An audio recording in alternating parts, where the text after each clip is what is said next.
I couldn't have been more excited when Cleo and I decided to take a spontaneous weekend getaway. The neon sign of the Haven Rest Motel had beckoned us from the side of the lonely highway. It looked like the perfect spot to escape our bustling lives. We've needed this gateway for so long. I squealed. Hurry up, Cleo, I need to go jump in the pool. We checked in, and the elderly clerk handed us a set of keys for room 6. A faded, vintage clock hung on the wall, its hands pointed to 8:23 p.m. We chuckled at how retro the place felt, but it was cozy, and we were eager for a relaxing night. This was our time to finally relax, and I wasn't going to let anyone ruin that. As we settled in, I noticed that the clock had stopped at 8:23 p.m. I tried to fix it, but nothing worked. It felt oddly unsettling, but Cleo assured me it was just a quirky motel. My gut feeling told me that for now it wasn't a good idea to go swimming, so Cleo suggested we should get something to eat. Come on. There's nothing wrong with this place. I checked all the reviews before we came here and everything was positive. Cleo assured me.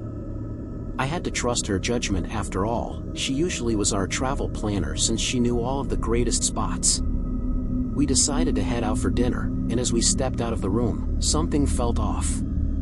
We heard laughter and chatter, but it wasn't coming from neighboring rooms. It was as if the entire motel was filled with people, even though it had appeared empty moments ago. I didn't feel so hungry for dinner anymore, but I ignored the sickness in my stomach and powered through. Again, I wasn't going to let anyone ruin my day. The motel's diner was equally strange. It was packed with patrons, all engaged in animated conversations that came to an eerie silence as we entered. The waitress, a pale and unsmiling woman, handed us menus, but her eyes seemed to betray a sense of despair. It was as if she was begging us not to come in here. We ordered quickly and retreated to our room. Okay, that was odd, but I'm sure they were just tired from working, Cleo stammered out. Even through her happy demeanor, I could tell she had the same gut feeling as I did. Maybe for the safer side it's better we go back into our room. Back in room 6, the clock still read 8:23 p.m. The room felt colder now, and a sense of dread loomed over us. Cleo suggested we go to bed, hoping that sleep would dispel our unease. Maybe we were completely jet-lagged from the journey and just needed a fresh brain for the morning. But the moment our heads hit the pillows, everything went dark. What was that? We spoke in unison. We looked around for any suspicious activity with our phone flashlights, but nothing out of the ordinary. Strange.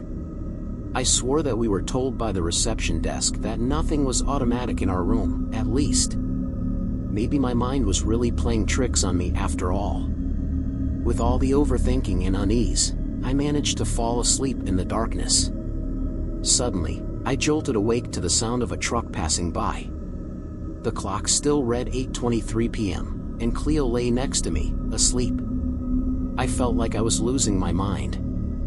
There was no way it was the same time again. Thinking that our clock must have been broken, I checked the time on my phone, but it read the same, cursed time. 8:23 p.m. Panic gripped my chest as I realized that we were trapped in some sort of time loop. We tried everything to escape it, running outside, breaking the clock, even driving away from the motel, but each time, we ended up back in room 6, the clock mocking us at 8:23 p.m. This is impossible. Cleo screamed. How on earth did this happen? I don't know, I responded. All I know right now is that we have to find the root cause of this. Desperation set in as we researched the motel's history. We discovered that it had once been owned by a man named Dr. Oswald, who was rumored to have conducted bizarre experiments on the guests. Some said he had dabbled in time manipulation. However, this has now led to a wicked curse that runs through the entire hotel, and specifically attacks anyone who enters room 6. With no other option, we decided to confront the motel's dark past. We dug through the motel's old records and discovered a hidden room below, accessible through a narrow trapdoor.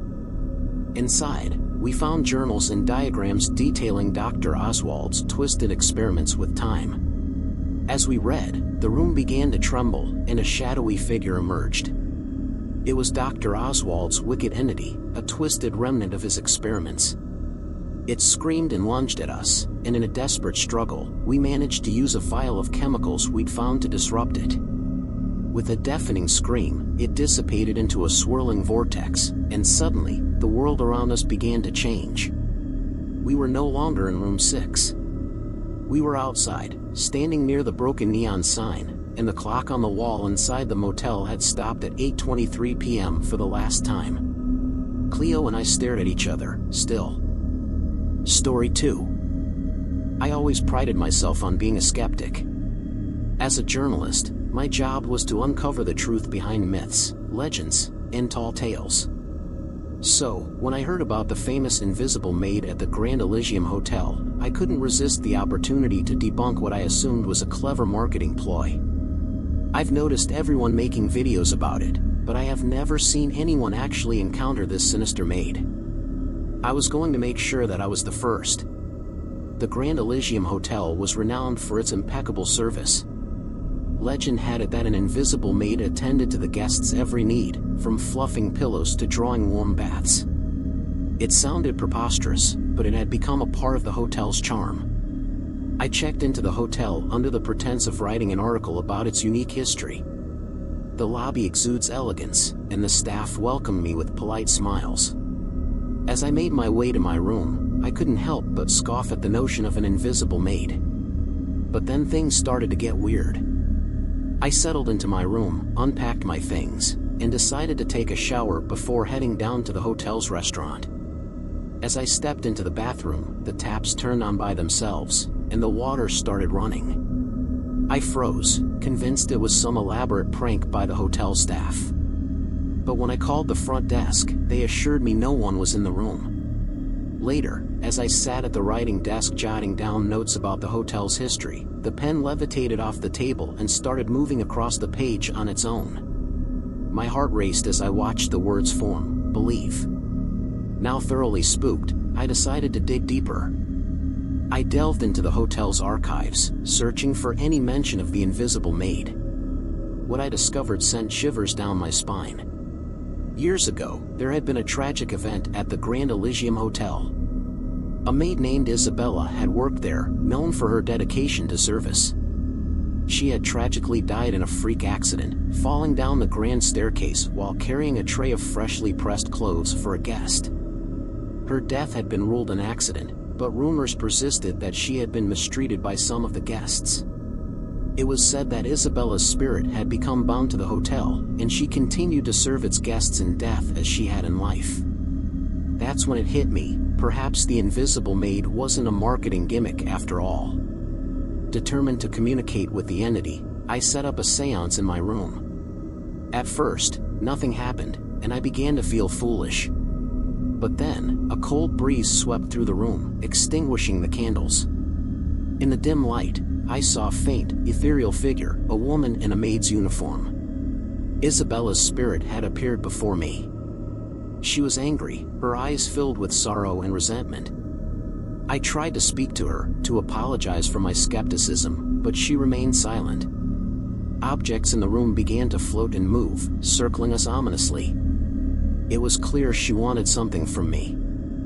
I was about to give up, until I remembered why she was here to begin with. With a sense of dread, I realized what she sought, justice for her death and the humiliation she had endured. I promised to write the truth about her story, to clear her name and reveal the events surrounding her tragic end. As I made that promise, Isabella's spirit seemed to calm. The objects returned to their places, and the room grew still. Her form dissipated, and I was alone once more. I promise you'll be given the justice you deserve. I promise I am not your enemy. I reiterated to her. The next day, I wrote my article, detailing Isabella's story and her vengeful haunting. The hotel's reputation took a hit, but the truth was out there. As I checked out of the Grand Elysium Hotel, I couldn't help but feel a sense of closure. Isabella's spirit had been appeased, and I had learned a valuable lesson about the power of belief and the consequences of skepticism. The invisible maid had become visible to me, not through my eyes, but through my willingness to acknowledge the truth of her existence. This was a lesson for me to never take these stories, or my soul, for granted again. Story 3. My friends and I thought we were in for an ordinary, fun-filled vacation when we booked a stay at the quaint 10-story hotel nestled in the heart of a quiet town. Little did we know that our decision to explore the paranormal would turn this getaway into a nightmarish ordeal. The first few days at the hotel were typical vacation fare. We lounged by the pool, explored the nearby town, and relished in our freedom from school and responsibilities. It wasn't until we met a fellow guest at the hotel's bar that things took an eerie turn. The man, whose name was Victor, was a self-proclaimed paranormal enthusiast. Over drinks, he regaled us with stories of the hotel's dark history and the infamous elevator trick that was rumored to summon a ghost on the 10th floor. Intrigued, my friends and I exchanged glances, and we knew what we had to do that night. "You're a coop of chickens," Victor barked at us. "I don't believe you can actually do it." "Well, watch us if you wish," I retorted back. As the sun dipped below the horizon, we made our way to the aging elevator. With Victor as our guide, we performed the ritual he had explained, a combination of button presses, floor selections, and whispers of an incantation meant to beckon the unknown. It's fairly easy to remember. At first, nothing seemed out of the ordinary. The elevator ascended smoothly, and we chatted nervously. But as we reached the 9th floor, a palpable tension filled the air. Victor's eyes widened, and he whispered, "This is it. The 10th floor is where it happens." We watched as the elevator passed the 9th and continued upwards. It came to a halt on the 10th floor with a jolt that sent shivers down our spines. The doors slowly creaked open to reveal a dimly lit hallway, seemingly abandoned for decades. The moment it did, a gust of wind almost knocked me over. I couldn't keep my composure. Nervously, we stepped out into the eerie corridor. Victor urged us to explore, but our trepidation held us back. We had summoned something, and it was lurking in the shadows. The air grew heavy with foreboding, and we heard faint, distant whispers that sent chills down our spines. "I knew you guys were chickens," Victor mocked. "No, we're not." One of us spoke up, and simultaneously all of us started to move together. At that moment I wished I sucked up being called a chicken. As we cautiously ventured further, we realized we were not alone. A malevolent presence loomed over us, growing stronger with each step we took. Panic set in as we realized the entity we had summoned was very real, and it was hunting us. In a state of sheer terror, we rushed back to the elevator, but it refused to respond. The buttons were unresponsive, and the doors remained stubbornly open. We were trapped on the 10th floor with the entity drawing closer. Frantically, we tried to find an escape route, but the corridor seemed to stretch endlessly in all directions. The entity's presence grew more oppressive, and we felt its icy fingers brush against our skin. Victor, his face contorted with fear, muttered that we needed to undo the ritual. I didn't believe it was true. "I swear," Victor stammered out. Desperation drove us to retrace our steps, attempting to reverse the elevator trick. But as we whispered the incantation backward and pressed the buttons, the entity grew furious.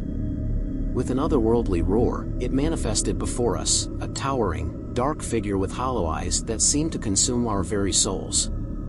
We screamed, and the entity lunged. In a desperate final attempt, I remembered Victor's words about banishing the entity. I yelled out its name, and it paused for a moment, seemingly confused. With all the courage I could muster, I shouted the incantation Victor had taught us in reverse. A blinding light erupted, and the entity let out a blood-curdling scream. It thrashed and writhed before vanishing into thin air, leaving behind only an oppressive silence. The elevator doors finally closed, and we descended to the safety of the lobby, shaken and traumatized. Victor, pale and trembling, confessed that he had never actually tried the ritual himself. He was a skeptic that never believed in ghosts, well, until now. We never saw Victor again, and we left the hotel as soon as we could, our vacation shattered by the horrifying ordeal.